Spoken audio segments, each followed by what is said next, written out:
This is Doug Payne and want to introduce the first of two horses that we have entered in the Futurity this year. This is Hannah Moor. She is by Mr. Wizard out of Rain Shadow by Calamara 1. She is a Holsteiner, bred by Jane Dudinsky.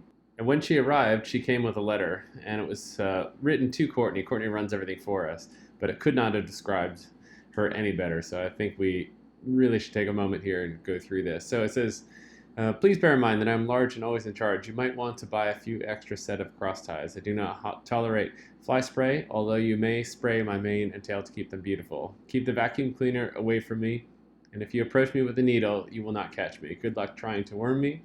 You will see nothing but my hindquarters. The last time they gave us shots, they tricked me with a tube of ditomidine and a chain shank. That won't happen again. Don't even think about it. I do not always pay attention to where I put my feet, so keep yours away from mine. Sometimes I knock people down when they try to get close to my stall door, but I don't mean to do it. It just happens. So if you're not careful, I will escape. Don't stand in my way if you want to remain vertical.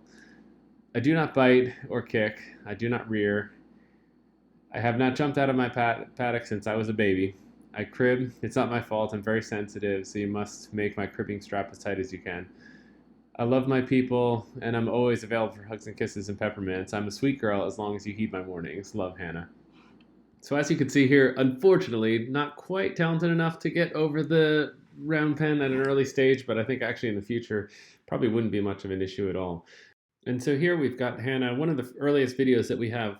We're probably about 3 weeks into the starting process. In general, we start them by lunging. We do certainly just free lunging, walk, trot, canter, then introduce side reins. And once they can be walk, trot, canter and remain in a good connection, responsive to voice aids, then start to introduce riding itself. So start by laying over and then progressively moving from there. I'd actually start jumping pretty early in the stage, and I say jumping, I don't know, we're probably at a foot higher, 18 inches here.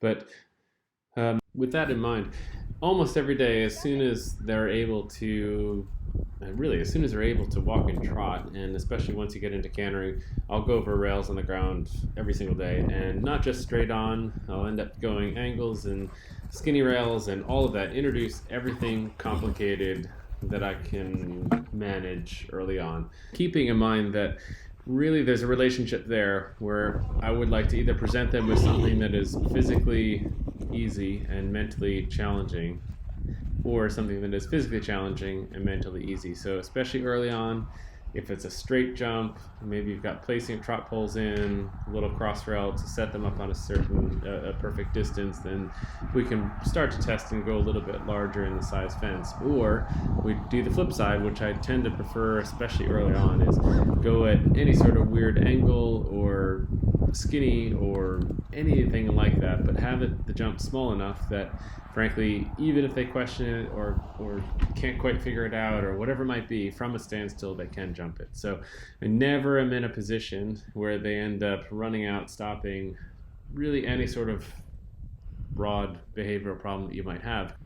And this is actually the perfect example. So the first 2 logs she's ever done in her life, coming to them, she starts to check it out and she drops back to a trot. The fact that she drops to a trot is not an issue at all because she was still in a forward-thinking way. Right here, she goes to spook, and actually there she was recoiling off. So I'm going to end up certainly being there, sit back, put a bit of leg on, and really make sure that, again, we get to the other side. Knowing that, or considering that, is that if I have to override one fence, the next fence she's probably going to, again, overcompensate. She doesn't want to do anything wrong, right? She wants to do it correctly. So she's going to tend to be a little bit of a bull at the next fence. So I'm going to tend to underride and not at all be worried about sort of burying her, let her get under it, so that we can end up in a way that you can approach a fence with a consistent, steady rhythm. She sees the fence, figures out what's being asked, and is able to compensate, just rock back and jump it in a quiet way. I will tend to always circle back to a jump or pick off another jump until we get to the point, like we did right there, that she just jumps in a super soft manner. So here we're over at Highfields, which is a show facility in Aiken, and this is her very first show, very first round. We were intended to go over to the jumper ring, and in all honesty, it looked too big. So the last thing I want to do is overface her.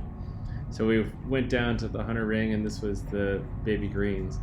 And very similar feel or idea that we had in the cross-country schooling a few days prior. The first few fences, if she's going to look, I'm going to certainly be in a defensive position, wrap my leg around and give her a bit of confidence and say, look, this is no big deal, we're getting in their side, no issue whatsoever. But once we start to head into the course and she starts to gain a bit of confidence and not quite so backed off, I'm going to try to ride softer and softer to the point where I'm really just thinking stay super soft, quiet, and just let her maintain the same rhythm and the same tempo over top of the fence.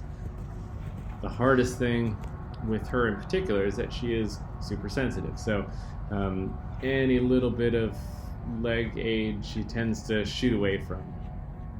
And so with that in mind, I try to underreact to anything, and frankly, the softer and quieter we can get, the better and better her jump has become. And you can see here coming to the last, perfect tempo, it's just nothing changes, and we certainly want to reward her for that. So here we're headed back to Highfields, and this is actually a week later. This is her second show. We're over in the jumper ring this time. And as you can see, she's a whole lot more confident this time around. Little peak maybe at the first two jumps there, but certainly a whole lot less than that first round that we had just seen. And throughout the course, same exact theme, and with her, it's the biggest challenge is really just figuring out a way to let her know that none of this is a big deal, and frankly, she's got all the ability that we're ever going to need. And so, jumping over this, I think we're at the 0.8 or something, so 2.6, 2.9, something in that ballpark. It's just not a problem at all for her. We do tend to introduce the changes pretty early, and with a horse like Hannah, she's very well balanced, and she's able to, honestly, she picked it up really quickly. If when jumping she's on the incorrect lead, I will just not let her trot. I will actually just continue on a large circle, and we do always have rails laid out on the ground, so I'll end up asking for the change or for the new lead over top of the rail. This is going to wrap up our first of the video blogs here. In a couple weeks time, she's heading to her first event, which will be over at Paradise Farm at the Beginner Novice, so stay tuned for more.